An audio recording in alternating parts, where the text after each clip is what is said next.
მოულოდნელი მარცხი და ჩხუბი ფინალში. რას ამბობენ პარი სენ-ჟერმენის წარმომადგენლები? როდის და ვის წინააღმდეგ ჩაატარებს მამარდაშვილი მომდევნო შეხვედრას? ვინ ითამაშებს პორტუგალიის ჩემპიონატში ქოჩორაშვილთან ერთად და რას ამბობს ჰოლოვეი თოფურიაზე?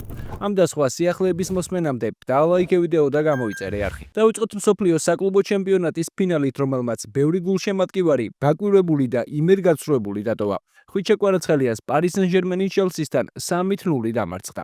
პარი სენ-ჟერმენის მარცხი გასაკვირი არაა, რადგან ყველა გუნდი სადღაც ყოველთვის მარცხდება, თუმცა შეიძლება ითქვას, რომ არავინ ელოდა, რომ ფინალის აშკარა ფავორიტს ჩელსისთან ასე აუჭირდებოდა.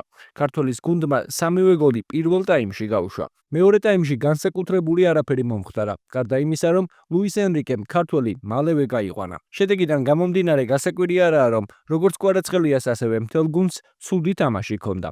ამას ისიც დაემატა, რომ პარი სენ-ჟერმენმა თამაში 10 კაცით დაამთავრა, რადგან ჟუაო ნევეში უხეშობის გამო გააცევეს. საფინალო სასტვენის შემდეგ ფეხბურთელებსა და მწვრთნელებს შორის დაპირისპირებაც მოხდა. ერთ-ერთ მომენტში პარის ძველთა მთავარმა მწვრთნელმა ლუის ენრიკემ ჩელსის ფეხბურთელს ჟუაო პედროს ხელი სკრა.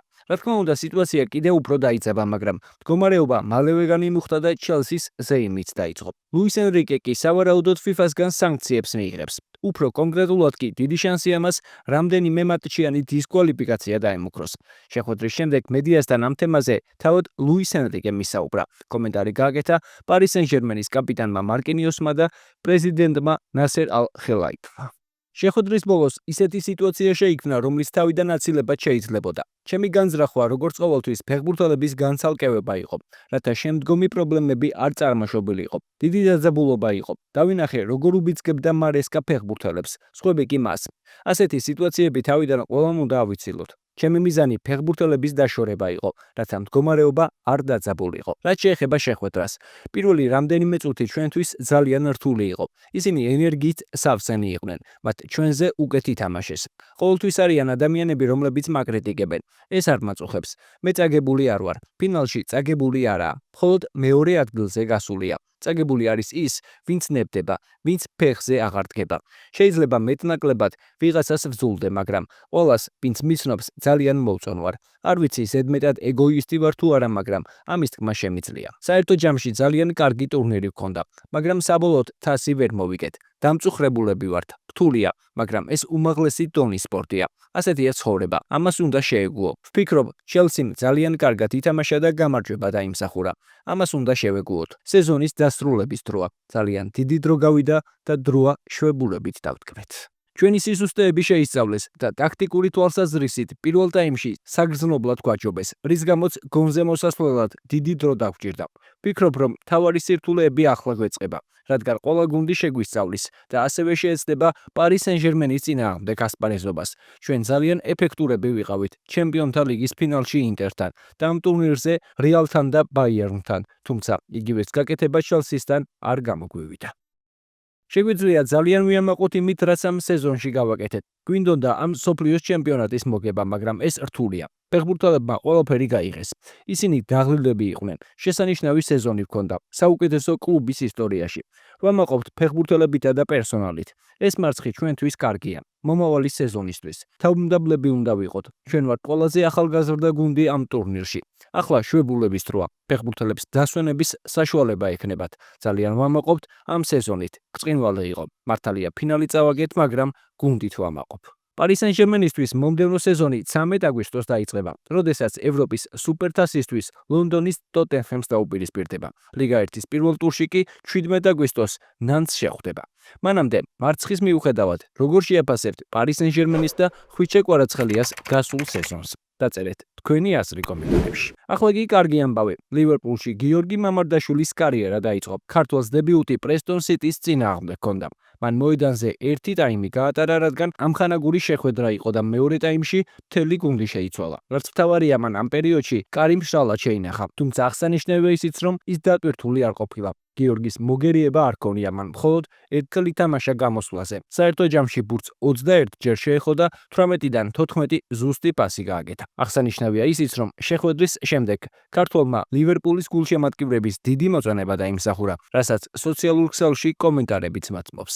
ლივერპულმა ამ შეხვედრაში 3-1 გაიმარჯვა. მომდევნო ამხანაგური შეხვედრა კი 26 ივლისს მილანის წინააღმდეგ არის დაგეგმილი. ლივერპული სეზონს 10 აგვისტოს კრისტალ პალასთან ინგლისის სუპერთასის შეხვედრით დაიწყებს, ხოლო პრემიერ ლიგის პირველ ტურში 15 აგვისტოს ბორნმუთს უმასპინძლებს. იმედია, რომ ქართველს რაც შეიძლება მეტი სათამაშო დრო მიეცემა, რომ მისი შესაძლებლობები მაქსიმალურად გამოავლინოს, რაც ძირითადში ადგილის დაკავებაში ხელს შეუწყობს. გიორგი ქოჩორაშვილმა კი, რომელიც პორტუგალიაში სპორტინგის ღირსებას იცავს, თავისი გამოჩენის პირველი შესაძლებლობა ხელიდან გაუშვა. მცირე ტრავმის გამო 26 წლის ფეხბურთელმა 11 ივლისს გამართულ ამხანაგურ შეხვედრაში მონაწილეობა ვერ შეძლო. თუმცა ადგილობრივი მედიის ინფორმაციით, ქართველის დებიუტი 4 შაბათს 16 ივლისს სელტიკთან ამხანაგურ შეხვედრაში შედგება. იმედია, რომ გიორგის ჯანმრთელობის პრობლემები აღარ შეაწუხებს და ეს ინფორმაცია გამართლდება. აქვე გეტყვით, რომ თბილისის დინამოს ნახევარმცველი ნოდარ ლომინაძე კარიერას პორტუგალიურ ეშტორილში გააგრძელებს. ეს ტრანსფერი ოფიციალურად რამდენიმე დღეში დადასტურდება. ლომინაძე ეშტორილთან 2 წლიან კონტრაქტს გააფორმებს.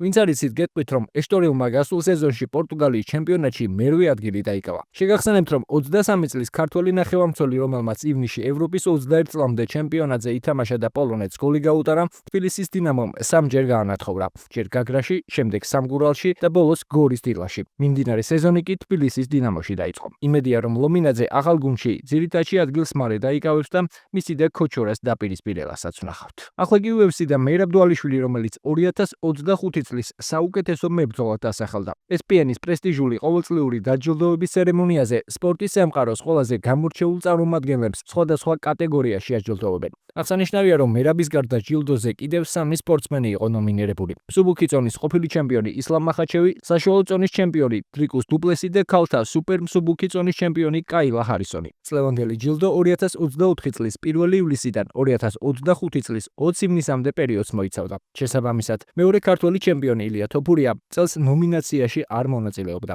რადგან მისი სატიტულო ბრძოლა 27 ივნისს გაიმართა. აქვე გეტყვით იმასაც, რომ საკმაოდ მაღალი ალბათობით UFC-ს სუპერ მსუბუქი წონის ქართველმა ჩემპიონმა მერაბ დვალიშვილმა შესაძლოა მომავალი ბრძოლა კორის სენთჰეგენის წინააღმდეგ 4 ოქტომბერს ლას-ვეგასში UFC 320-ზე ჩაატაროს. არაოფიციალური ინფორმაციით მებრძოლებმა კონტაქტები უკვე გააფორმეს. სატიტულო ბრძოლის ოფიციალური ანონსი 19 ივლისს ნიუ-ორლეანში უნდა გაკეთდეს. თქვენ რას ფიქრობთ ამ ბრძოლაზე? შეძლებს კორი მერაბის დამარცხებას? დაწერეთ თქვენი აზრი კომენტარებში. აქვე მაქს ჰოლოვეი, რომელიც ამბობს, რომ ილია თოფურია UFC-ს ერთ-ერთი ყველაზე ძლიერი დარტყმის მქონე მებრძოლია და არა ყველაზე ძლიერი. თოფურია რამდენად ძლიერად დამარყა? ბრძოლის დროს არ მეგონა, რომ სხვებზე ძლიერად დამარყავდა. არ შემიმჩნევია ასეთი ძალა, მაგრამ როგორც ჩანს, მაინც ძლიერად ურტყამს, რადგან როცა სხეული რაღაც უჩვეულოს გრძნობს, რეაქციაც უცნაურია. და მე ვფიქრობ, ჯანდაბა ეს რა იყო, როცა გეიჩვე ბრძოლებ, ზუსტად ვიგრძენი მისი დარტყმები.